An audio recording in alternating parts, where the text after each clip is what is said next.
Hey, good afternoon everyone. I'm Condeluci. Welcome back to our series that's been produced by UCP class of Pittsburgh, where we're taking a look at disability issues and supports to men and women and children with disabilities and finding another way, finding a better way of providing supports. Today we're really going to focus our attention on understanding difference.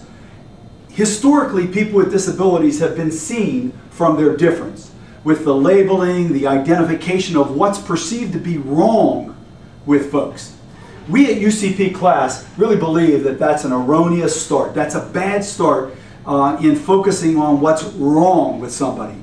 Rather, we would like to focus on what's right about people and how they can engage in community. Now, to understand this thesis a little bit more, it's important to recognize that most human services really have functioned from a micro model. That is, they take the individual who has a disability, focus attention on doing something to him, teaching him or her some skills, having them, become more functional, teaching the person to be able to talk or walk more effectively. Those micro approaches only go so far, because at some point in the equation, the person is still going to be who he or she is. And so if the micro model doesn't change the person to fit into a culture, is that all there is? Do we give up? Do we just create separate and segregative programs? We at UCP class really believe there's another way, a better way. And we see that as a macro approach. So let me explain the micro-macro to you in a short graphic kind of form. Okay? So essentially, what we want to think about is that if we think about a macro perspective, we think about all of the culture, the broader elements of the culture. And we recognize within a culture, there's numbers of people, right, in a culture or in a community, and there's a range of functionality, physical, cognitive, or emotional. So you have numbers of people, and you can kind of look at this macro analysis this way, and then you have a range of functionality.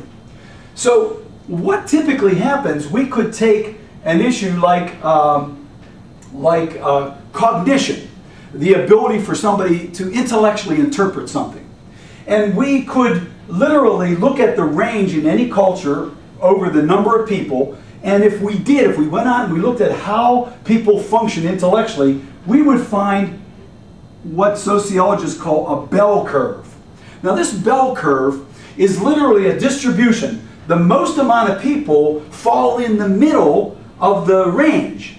So again, if we would take something like intellectual disability and say we were testing people, and there was the lowest score, which is a 0, the highest score, which is a 200 on a typical Stanford-Binet test, we would find this kind of range. And so if we would give a test to everybody watching this YouTube video today, we would find that people would fall at different places.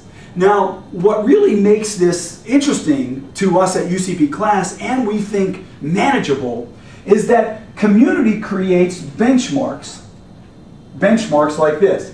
Now these benchmarks, let me just kind of indicate to you, these benchmarks literally interpret what sociologists call the norm, right? This group of people are considered the norm. Now the term is normal, we hear that all the time. Every one of us watching this video knows that term only describes statistics. It describes the number of people who are at a typical or a middle range in a particular issue, physical, cognitive, or emotional. Now, my cousin Carol, who had intellectual disability, when she was given an IQ test, she functioned, her score was over here. She scored a 60 on an IQ test, which actually put her on the deviant or the different side of what is considered to be normal in our society. And the normal score for an IQ that differentiates people is 70.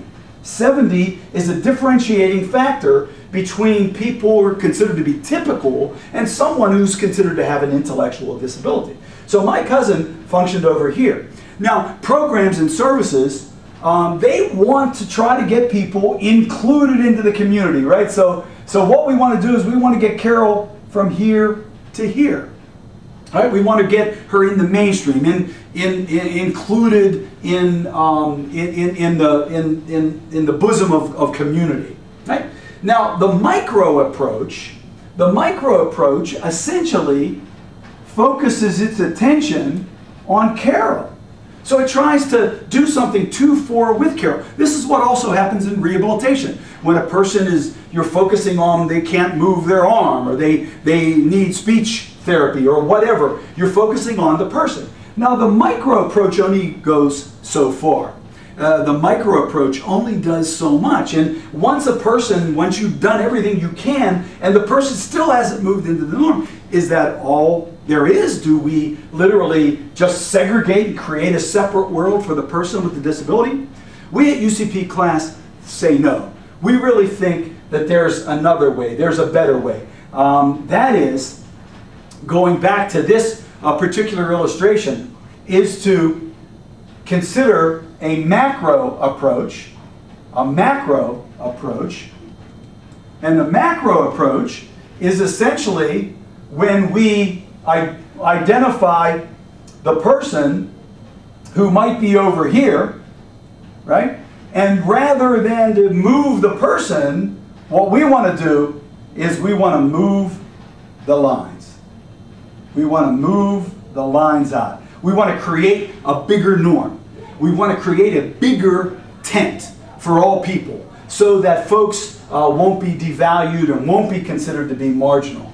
Now, clearly, this is not easy to do. A macro change strategy, which requires moving the lines out, what people perceive and consider to be typical, is really what community building is all about. And it only happens when people begin to build relationships and social capital. You might want to check out one of our other videos on social capital, and also some of the things we put up on building community and understanding community, if you've followed this thesis. So I want to thank you for taking an opportunity to watch this video. I want to thank you for the work that you do in trying to build a community where everyone belongs. Thanks so much. If you get a chance, go to our website, take a look at some of the things we're doing at UCP Class. Thank you.